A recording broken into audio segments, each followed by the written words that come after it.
All right. Hello, hello. Welcome back. Or I guess, am I welcoming back? Hi, everyone. We're on Chaos Child. This is a brand new one for me. I don't actually know anything about this other than it is part of the Science Adventure series. But yeah. So Chaos Child. Literally, the thing under it is if you are God and the delusion becomes reality, what about the kind of something you get? Is it the sensual world, the despotic society, the destructive sanctions? So, when I put it into Twitch, apparently we're gonna get some horror and RPG elements, and that scared the shit out of me. So let's get started.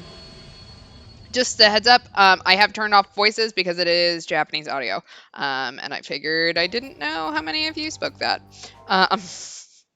Thank you, thank you. Exactly. If someone says you're a god, you just say yes. All right, November 6th, 2009 AD, 10:28 p.m. It came without warning.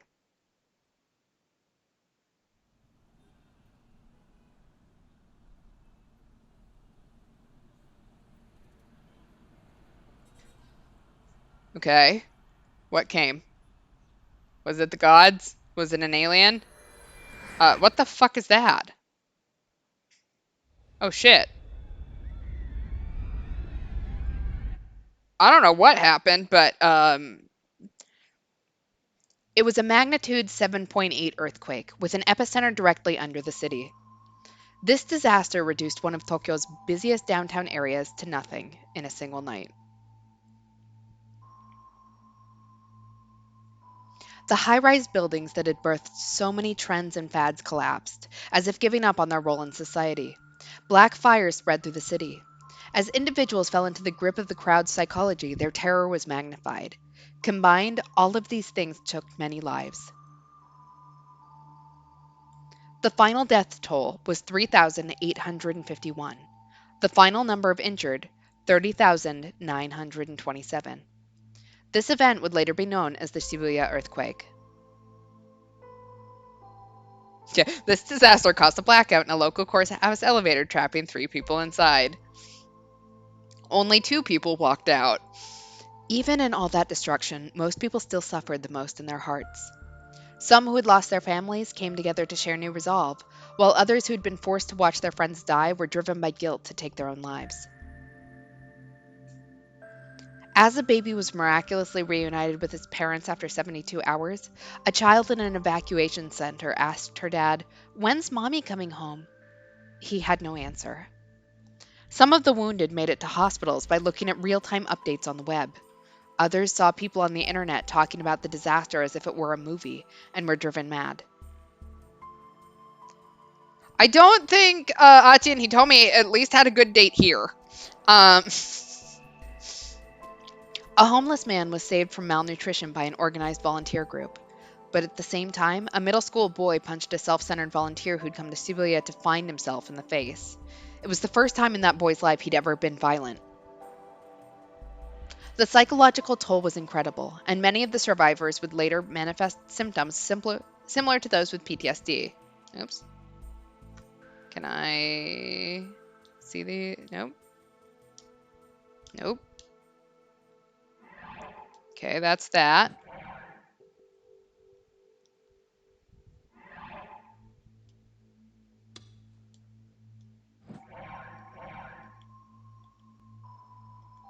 Oh, what am I doing? What am I doing? Okay. Give me a second to figure out what I did. Okay. The young were hit the hardest, and before long, the cause of those symptoms was given a name: Chaos Child Syndrome.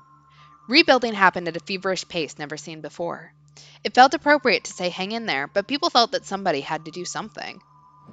The new slogan was Shibuya, a city reborn, and no amount of money or manpower was spared in aiding the endeavor.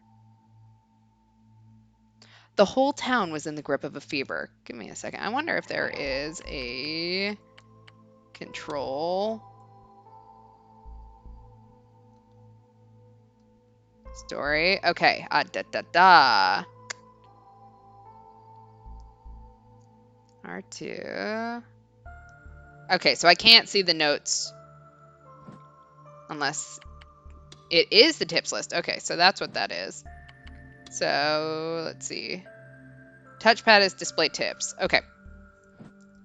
Okay. The whole town was in the grip of a fever. In private, a leader of a redevelopment effort said, "This may sound unkind, but this frenzy feels like a town burying its grief by holding a festival." Building codes were rigorously evaluated with an eye toward earthquake engineering. Perhaps in an effort to emphasize the city's safety, security cameras were put up all over town. Shibuya would become a place where everyone could live in peace. But at the same time, a rumor began to spread about the earthquake. Something about this earthquake doesn't make sense. There were no aftershocks, and the damage had spread in a strange way. Harajuku and Ebisu, areas only a kilometer away from Shibuya, suffered few casualties and even fewer collapsed buildings. This damage pattern had never been observed in any prior earthquake, and so more than a few pundits claimed that the Shibuya earthquake must have been artificial. More than anything, some of the survivors all said the same things. "I saw a white light. I heard a sound like a ringing in my ears." Too many people experienced this for anyone to laugh it off, but no cause of those phenomena was ever found. It was just more evidence to those who believed that something about the earthquake had been wrong. Then, 6 years after the strange earthquake in 2015, something else was about to attract attention in the reborn city of Shibuya. Yeah, that. So, reading chat, the Kanan anime sets itself in 2011 and says it's 2 years after the 428 game, so this earthquake and Alphard's bomb thread happened in close proximity. Yeah, I thought it was 2008 that 428 was set, but maybe it's 2009. September 7th, 2015, Sunday night. Okay, I'm going to take 3 minutes for questions. Get to it. The second he spoke, the comment box started to fill. Yuma Ohtani watched it for a few seconds and then saw the request. "When does Haru tell us she's dating somebody?" He smiled to himself. Just what he wanted. Most of the requests were about hot actors or cute idols. His audience was so stupid that it was easy to tell exactly what they were going to ask. The problem was always whether the name that came up was someone he knew. That was a question of luck and of how popular they were. But Haru? Her full name was Haruko something or other. She was fine. Okay, Haru is fictional, for those of you who were worried. Haruko Natsuno, 19 years old, a minor celebrity, became famous as a result of her bold declaration that no one her age knew as much about retro games and retro anime as she did, and her ability to back that declaration up on internet radio and live streaming programs. Wears glasses? Her plain clothes and hairstyle are said to be one reason she's popular with otaku. Regularly holds recordings of internet radio shows that are open to the public. Just a few days ago, he'd forced himself to go to an event he'd have rather skipped and seen it for himself. Okay. Satisfied, Otani got up to get some snacks, like he always did. Snacks are good. He lived in a one-bedroom condo located 8 minutes from Shibuya Station. Cost 150,000 yen per month. It had been built after the earthquake, so the furnishings and layout were modern. A little more room would have been nice, but compared to the 40,000 yen per month place he'd lived in last year, it was heaven. Next year, maybe I'll move somewhere more convenient. She, apparently was a famous otaku gatekeeper. At 21 years old, Otani felt satisfied for the first time in his life. In 4th grade, he'd gotten big into online gaming and stopped going to school. Eventually, he'd stopped leaving his room altogether. Then he'd gotten addicted to drugs that made him sleepy but did nothing else. Once, seeing only darkness in his future, he'd planned to commit suicide. In the chaos after the earthquake 6 years ago, he'd finally managed to leave his room, but his family had already given up on him. After he failed his entrance exams, he went to live on his own in Shibuya, and he hadn't spoken to his parents since. As far as they knew, he'd failed the exams 3 times in a row. In fact, he hadn't even gone to the tests after the first time. There wasn't anything he wanted to learn in college, or any companies he wanted to work for badly enough. He had no goal in life at all. But things were different now. Maybe At-tan does tell the truth sometimes. Guess I'll have some cheese. At Chan is at Channel. It's a fictional, huge, anonymous message board that's the largest of its kind in Japan. Its catchphrase is everything from hacking to tonight's dinner, and its boards contain comments on every topic imaginable. As of 2015, half of users are in their late 20s to early 40s, and the age of the average user goes up every year. The primary reason for this is believed to be that younger users are switching to social networks. So basically, it seems like Reddit. He took a block of cheap cheese he'd bought at the supermarket out of the fridge. Usually, he never ate anything this cheap. But on Nico Neo live streaming, it wasn't just what you said. How you looked when you said it also mattered. Nico Nia live streaming is a live streaming service, fictional, offered by Nico Nia. Just like normal Nico Nia videos, viewers can add comments into the video itself, and the streamer can see what the viewers are saying in real time. Never seen that before. Nico Nia offers official streams as well, and while the site's founding many of them were subculture related, lately they've now expanded into news, sports, politics, and economics. As of 2015, their lineup is a match for any major news TV station. Otani wasn't a good looking man, let alone a cute girl. He was just a plain old guy, and so to keep his program popular, he needed to make them think that he was poor. Barely managing to scrape by, in fact. That's why he kept the area around his PC and the parts of his apartment that you could see with his webcam completely plain. Last month, he'd finally reached his goal of 4,000 viewers. For a man with nothing going for him like Otani, this was extremely unusual. 3 months ago, he'd guessed the winners of a popularity contest a certain idol group was holding, as well as their number of votes. That must have really paid off.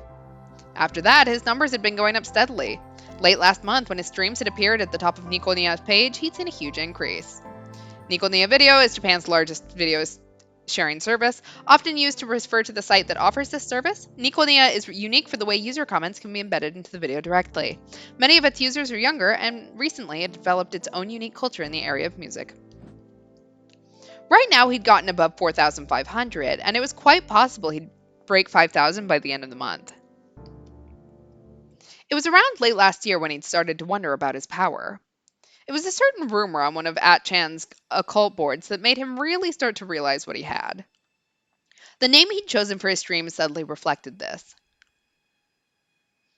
Then I learned that I can see the future.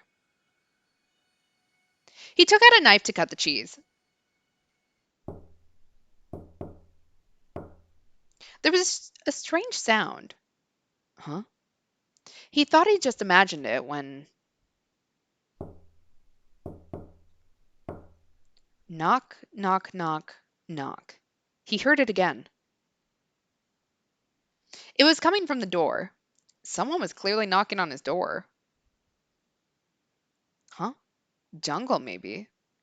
Jungle is an American online shopping site that is the largest in the world. It's said that 1 in 5 internet users has purchased something from it. It sells books, appliances, clothes, food, anything you can imagine is on sale there.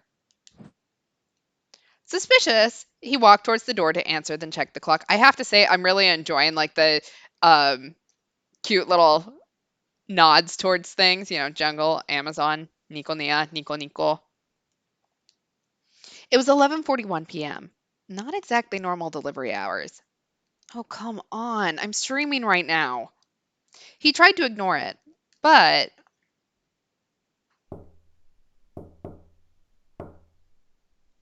the knocking continued. It was the same rhythm at the same pace.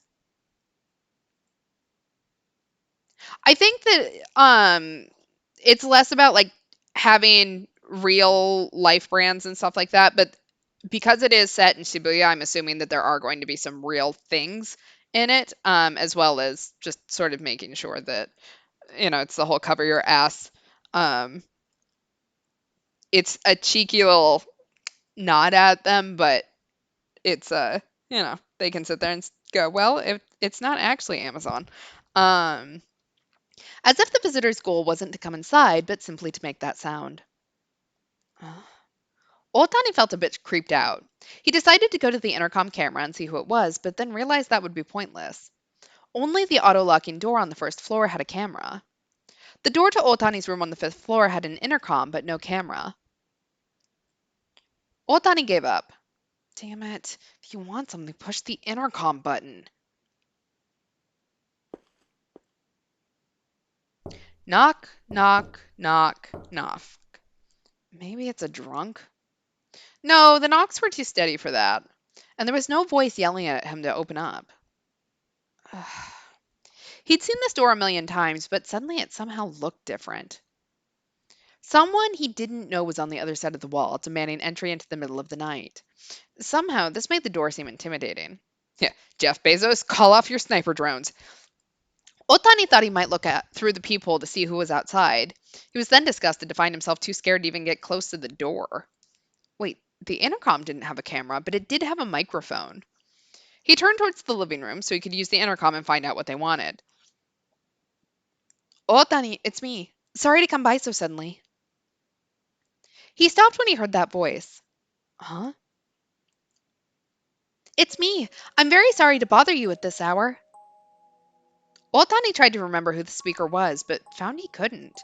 But from the tone of the voice and the words, they probably weren't a weirdo. When they said, I'm sorry, it sounded like they really meant it. Otani sighed softly with relief and then realized he was still carrying the knife he'd been using to cut cheese. It suddenly felt stupid to feel so nervous. He quickly laid the knife on top of the sink. Right. I'll open it now. Who is it? It's me. Don't you remember? The voice simply repeated itself. But who are you? Otani whispered to himself as he opened the door.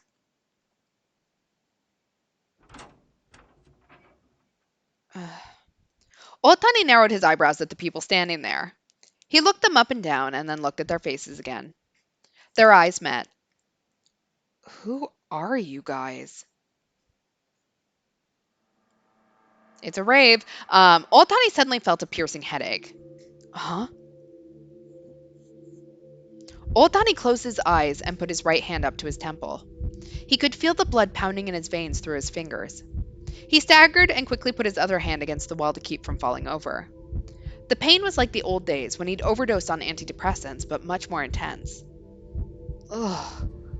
He grit his teeth against the pain and dug his nails into the wall that was holding him up. As he waited for the pain in his fingers to help dull the pain in his mind. Mr. Otani, are you okay? He heard a voice he'd heard many times before and felt a concerned hand on his shoulder. He somehow managed to ignore the pain and open his eyes. A worried face was peering down at him. Yeah, I'm fine. This just happens sometimes lately. Overwork, perhaps? You've been so busy lately. You shouldn't push yourself too hard. You're always such a worrier. I'm fine. Come in. He opened his mouth as wide as he could and moaned, trying to ease the pain as he led his important guests inside. As he turned his back on his guests, he told himself that it had been a long time since he'd seen them. Or maybe not. It couldn't have been more than 2 months since they'd last met. It only felt long because he'd wanted to see them so badly. Oh, right. It was nice of you to come by, but I'm streaming. While he was out here, he decided he would cut some cheese for himself and his guests. Oh, don't worry about us. No, I can't do that to you guys. Hmm? What's wrong? No, it's nothing. The blade wasn't cutting into the cheese. That's strange, he told himself as he pushed down with more force. He cut into its surface and it made an unpleasant sound he'd never heard before. But no matter how hard he pushed, it wouldn't go further. Huh? Confused, he yanked the knife back and forth like a saw, but it only cut in slightly deeper. It was as if there was something hard inside the cheese. And even though he'd only just taken it out of the fridge, it was slightly warm. Damn it, what's going on with this thing? Irritated, he slammed the handle of the knife against the cheese. But all it did was bash it in a little. He couldn't cut through it. God damn it! I'll help you. His guests must have heard the sound because they rushed over. They had another knife. When did they get that out? There's a trick to cutting this thing. They put the knife up against the cheese and began to move it with a practiced hand. It sounds like your work is going well. They smiled at Otani, their voices slightly low. Yeah, I can see that. I didn't realize that was a euphemism for farting until like way late into college. So, and people thought I was very weird for not knowing that. Otani realized that they were trying to keep their voices from being picked up by the streaming microphone and lowered his voice as well. Yeah. He grinned and nodded. His guests had introduced him to a firm that handled advertising space for popular websites, which had been giving him regular work. His reputation had quietly spread throughout the small web advertising industry, and soon he was getting more and more offers. This job's all about predicting trends, so it's perfect for me. I can't lose. Then why do these streams? It's hard to say, I guess.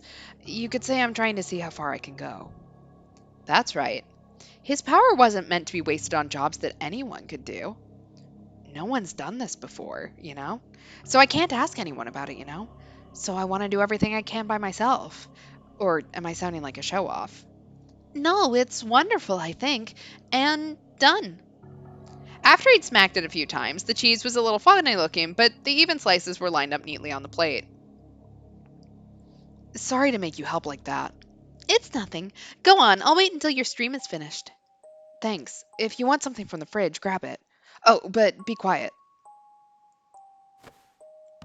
Old Tiny took his cheese back to his seat and saw a flood of comments reading, "He's late," and "Did he log off?" What should have been only 3 minutes had turned into more than 15. Old Tiny put a bite of the cheese in his mouth and began to chew loudly. So sorry, I bought this cheese on sale and it's just so incredibly hard. He apologized to the camera, remembering to keep up the act of being poor and starving. As he hoped, the comments started to come in. There's lots of comments. Nico Nico's always like this. Reported this broadcast will end soon. This is making me sick. You trained in Hollywood, I can tell. W is net slang, a Japanese counterpart of the English LOL, short for wadai, which means laughter. It's said to find its origin in a certain non-Japanese online game which only allowed for the use of the English alphabet. By putting W's in the middle or at the end of a phrase, a user can indicate that they are laughing. Often used in at-chan and Nikonia, and often used to indicate mocking or derisive laughter. Miyashiro believes the person's use of W is a sign that they are of low intelligence, and he refuses to use it himself. Huh? Old Tony's face took on a confused expression. The comments were strange. He had thought there might be something on the camera, but he turned around and saw only his fake poor room. Is something wrong? He spoke into the camera, but the comments still didn't make any sense, and they were coming in faster. Maybe there was a problem with the camera? He reached his right hand out towards it. In an instant, his headache was back. Ugh. It was the same pain as before. No, worse. He closed his eyes and jerked forward, banging his head against the desk. But the pain in his head was so bad that he didn't even feel it. He tried to hold his head in his hands, but for some reason his right hand wouldn't move. So instead, he pushed his other hand up against his temple. It felt squishy. The vein was incredibly swollen, and it felt like rubber. And each time he felt his blood pulse through it, there was an unpleasant sensation in his fingers. Gah! He stamped his feet against the floor, hoping to find some small escape from the pain. But it didn't even get slightly better. It was then that he realized he was crying. He could feel the tears coming from his eyes. The pain was moving there now, too. Ugh. Unable to bear it, he opened his eyes. Yeah, those whippersnappers with their newfound slang. He gasped.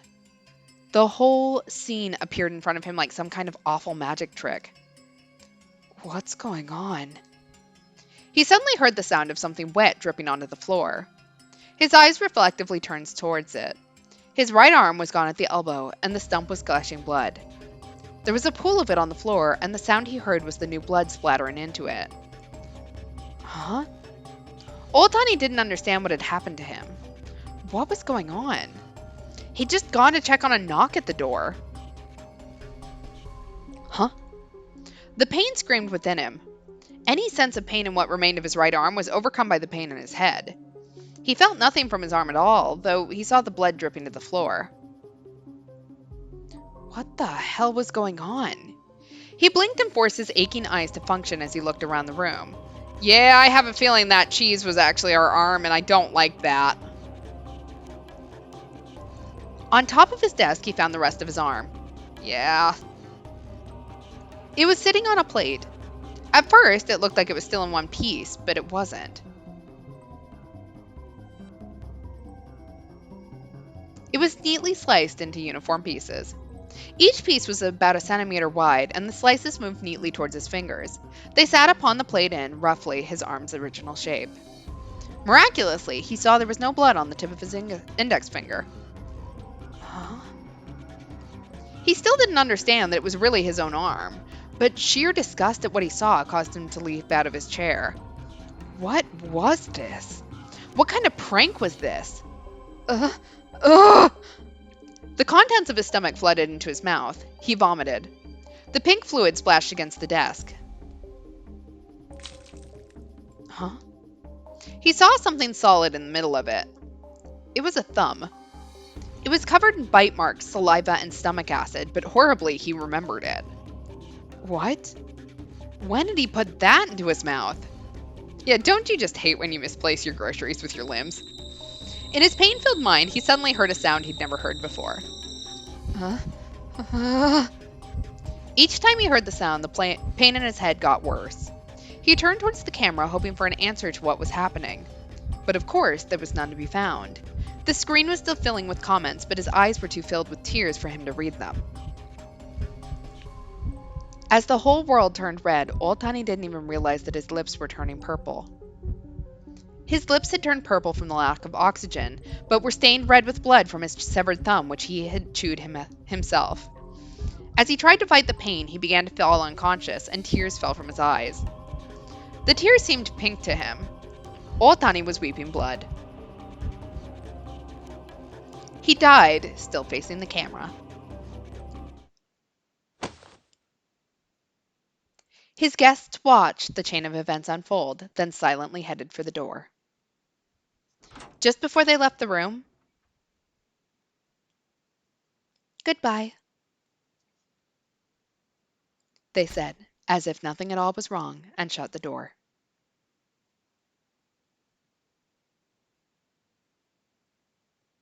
God, what the hell? Talk about desperate to get followers.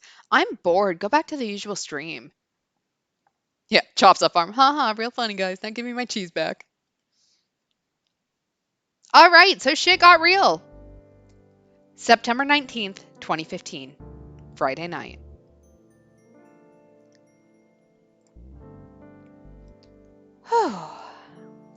Momone Takayanagi had finished her concert. Like always, she stayed behind to help put away the instruments. She even helped clean up the audience seats, even though that was the concert hall's job. Only after all of that was done could she take a break. There wasn't much time left before her solo street concert, but she still had to help anyway. She'd always been like that. Even if it wasn't her responsibility, she couldn't help but get involved. It was like in middle school when one of her friends who wasn't as good at studying asked her for test notes. Or in high school when a girl she knew asked her how to make Valentine's chocolate for a boy she really liked. She'd stayed up so many nights her own test grades were worse than her friends, and she didn't have anyone to give chocolate to on Valentine's Day. In the end, it was the other person's responsibility, not hers, but... Basically, I'm just a huge wuss. Momone Takayanagi was, at heart, scared of not doing everything she could, even if everything wasn't her responsibility. The concert today was another big success. Sure, it was a tiny room that only could fit in 150 people or so, standing room only. But tickets were 3,000 yen, high for a band with an amateur vocalist like her, and they still sold out instantly. It was bizarre how excited the crowd was. She'd heard sobs during the ballad, and during one of the high-tempo songs, the audience had stood up all the way to the back row. This is impossible. She felt a chill and hugged herself tightly. It's not that her band wasn't popular. They'd started out in the Nico Nia Sang It category and had kept going by doing covers of popular anime songs. Sangit is a category tag on the Nikonia video site. Category tags are genres defined by the site's administrators, such as anime, gaming, and sports, that are used to classify the videos that users upload. Sangit, as the name suggests, is a genre where the uploader sings of a song in the video. There are many different types of Sangit songs, such as original songs, covers of existing songs, or even songs with lyrics added to what was originally instrumental music. Sangit's relationship to the Vocaloid genre has helped it expand its popularity with the younger generation to the point where there are now even books and events dedicated to the genre. In 2015, it was one of the most popular genres on Nikonia, and many people have turned pro after uploading a Sangit video. Yeah, or in kindergarten when that kid who ate paste cut the cheese and you took the blame for it. It helped that her face, which had earned her the nickname Scarecrow in school, could look really good when she wore makeup. And if all of them put on ridiculous costumes and acted like idiots, some people would enjoy that. Videos of their concerts and performances pulled a decent number of views online. But Takayanagi noticed the vast majority of the people looking at the videos were people who'd come to her concerts. People who'd experienced that insane intensity were going back to the videos to try to feel it again. And Takayanagi knew that they probably wouldn't even feel 1% of it. It's just impossible. The ticket prices and audience sizes were one thing, but the strangest thing to her was their eyes. Their eyes pierced right through her, unblinking. They were like pets, totally dependent on their master. The meaning of the lyrics began to take over their lives, and they never even questioned it. There has to be something wrong with my voice. When she first realized that this was happening, she tried to quit the band. Even if she couldn't, she at least wanted to stop doing the live shows where people heard her directly. But the others around her wouldn't let that happen. Your voice is amazing, they would tell her. They forced her to keep singing, even as the concerts began to terrify her. Takayanagi tried to get out of it, but in the end she kept giving in. She owed her fellow band members for getting a plain dull girl like her into music. And for a while, part of her managed to have fun. But in the end, Takayanagi lacked the tiny bit of courage needed to break out of the cycle. She forced herself to get up and head towards the street concert, which she didn't really want to do. She'd received an email. She read it slowly. No way. She almost dropped her smartphone. She read it again and again, trying to control her shaking hands. It was nothing special, just a simple message about one of the songs she'd made. Good song. Keep it up. No way. Takayanagi tried to stop the tears, but couldn't. The band would get too many messages like this to count, especially after concerts. She knew it was rude, but to be honest, she was sick of them. But this email address wasn't for her band. It was one for a site where she had anonymously uploaded original songs. In other words, whoever sent this message hadn't come to her concerts. They'd never heard her voice live or felt its strange power. But they had still said that they liked her song. Really? Wiping away tears that wouldn't stop, she quickly wrote a response. That makes me really happy. Thank you. Even after she sent it, she kept crying for a while. She hadn't cried this much since the earthquake. And then she stood up. Stupid things! She took her costumes for the day's concert out of her bag, palled them up, and threw them into the trash. It was a white-caped outfit worn by some angel character in some anime. Certain fans really loved it, but she didn't care about it at all. She took a wet towel off a nearby table and violently wiped away her makeup. I think I'm okay with being a scarecrow. She was never wearing another cape or putting on makeup to look like an anime character again. Never, she said aloud. She realized she was more excited than she'd ever been before. And then she started to realize what she wanted to do. I guess I could just leave Shibuya. I'm sure things are going to get messy here. What would happen if she said she was going to quit the band? It'd cause trouble for a lot of people, definitely. Her band was scheduled to play in the Restoration Festival. But even so, she never wanted to sing at another concert. I shouldn't use the street where I've done shows, or my fans will see me. Wait, I'll be fine with this face. She laughed and kissed her smartphone. Oh wow, this is so much fun! She couldn't wait to get home and start fiddling with her music. Over the web, she could really share her music with others. As long as they weren't hearing her voice live, it would be fine. If she just played a recording from a speaker, for example. I've got a small speaker in my house, don't I? That's right. She'd leave Shibuya, and when she had a few more songs, she could record them and play them at a street concert. That speaker was small enough that she could fit it under her clothes to fool people. It'd be rude to do the same song every time, so each time she'd re-record it at home. Uh-oh.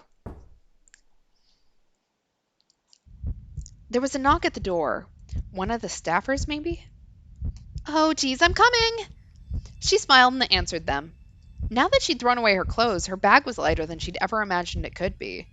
That lightness made her think about the future. She was happy. Knock, knock, knock, knock. Coming!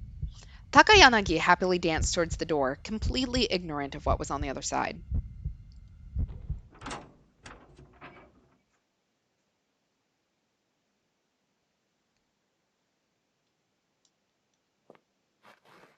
September 19th, 2015, Friday night. Shortly after she finished, she was walking through Shibuya. She had a limp and dragged one leg behind her as if it was injured. Her bangs were unnaturally long. Most of her face was covered by them. She wore a dark-colored dress that seemed to melt into the night, and above it, a bright red cardigan. Her chest, arms, and legs were almost completely covered. Despite the fact that the night was still warm, she wore gloves as if it were a sin to show any skin at all. Oh no, I'm sorry! Your plane is fine, I hope. Oh, sorry. She ran into a couple coming out of a hotel and staggered slightly. But she didn't even look at the people she ran into. She looked down and disappeared into the streets of Shibuya. What was that? Man, talk about creepy. Hey, did you see her face? Huh? Why? It was so weird. What was that? Those eyes were so weird. All right. Chapter 1, Digital Native. I think this is actually a good place to end for tonight. So we have got some information about shit that is happening. We got a dead person. We got some other shit. So that is your tasting course to Chaos Child. We'll start it up again next time. Hopefully you enjoyed. That's all I got. Thanks so much for hanging out tonight, and I will see you guys. Let's see. Okay, wait. Next stream is... I might do a stream tomorrow. We'll see. But next stream will be Sunday, 10 o'clock Eastern, 7 o'clock Pacific. And yeah, so see you then. I'm so sorry. I'm so sorry if you're now a ghost because your plane crashed because I said uh-oh at the wrong time. Seriously, travel safe. Hope you get home okay. And see you when I see you. Have a good night all. Bye.